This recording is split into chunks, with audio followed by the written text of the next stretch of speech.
Office space is being reimagined in the wake of the pandemic as millions of square feet of office space in different cities across the country sit empty. Now there's a movement to turn those empty offices into homes. Yahoo Finance's Dani Romero joins us now to break down the conversion trend. It needs to happen, but it's not easy. Yeah, well, this is the big push we've been hearing, not only here in New York City, but also in Philadelphia, Boston, Los Angeles, San Francisco, you name it. These big metropolitan areas have really been enticed to convert those empty office buildings into residential housing. And they're really trying to tackle the housing shortage crunch that our country faces. And so while it might seem like a simple solution on paper, that's really not the case. There's a lot of legwork that goes into this, from developers to building owners that I've spoken to. They have said that there's a hefty price tag when it comes to the planning expenses. One building owner I spoke with said that he's already spent $3 million on a $50 million makeover for a building. And so there's another developer that I spoke with that talked about he created an assessment scorecard, and that really allows them to evaluate the property before they take on the deal. And he said that 70% of the buildings that he has assessed, really, they're not suitable for a conversion.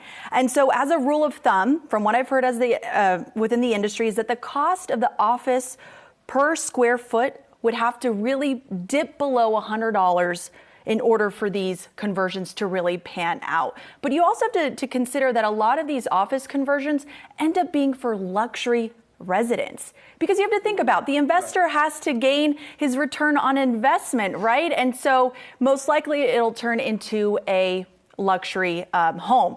But let's look at the pros. One of the biggest pros is the speed of construction. A lot of developers and architects really save themselves from demolishing a building and starting from scratch, right? Because they already have the building. And secondly, it's environmentally friendly, which entices a lot of city and state leaders to really move forward with these plans. And Dani, speaking of some of the resistance that we're seeing inside the industry because of that cost, we had Moody's head of commercial real estate analytics, Kevin Fagan. He was on the show earlier this week saying that oftentimes these conversions aren't worth the work. Let's hear what he had to say, and then I want to get your reaction to that. We had done a study on New York where we found that maybe 3% were viable candidates from both like a physical shape of the buildings, because some buildings cannot really be efficiently converted into apartments, but also just economically, we hadn't seen a big enough decline in office space, office values and office rents for it to be profitable for builders to actually take the risk of that kind of conversion.